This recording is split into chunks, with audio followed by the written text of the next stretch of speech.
Alright mga ka-adventure, so andito po tayo ngayon sa area po ng Manito, Albay, dito po sa Bicol. So ayan po, makikita nyo po, yan po yung mga gilid ng mga bundok dito. At sa baba po ay nandyan po ang mga beach resort dito. Magaganda po ang resort dito sa Manito, mga white sanded po sila.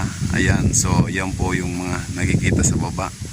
So ang palibot po nito ng Manito, kitang-kita po dyan sa halos po sa harap yung pinaka-view din ng Bulkan Mayon. Kasi yung lugar po dito sa Albay, parang cone yang pabilog, parang ganyan. Tapos palibot po yung dagat at dito po sa gitna yung bulkan. So bali palibot po yan, ganyan po yan. Alright. So, pag namasyal po kayo dito, makikita nyo po yung mga, meron po dito mga spring, saka yung pinakasikat din po dito sa Manito, yung Boiling Lake. Sa susunod na adventure ko po, try po natin makapunta doon sa mga kumukulong tubig na Boiling Lake na tinatawag.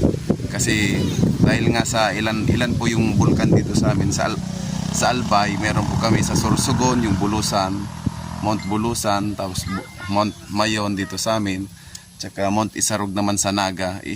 Try natin puntahan yan lahat sa mga susunod po natin adventure. So always lang kayong mag-update sa aking YouTube channel, and please subscribe and maki-share and like na din po. Sige, thank you pa rin po dito pa lang sa Van Basil Adventures. So thank you very much. Alright.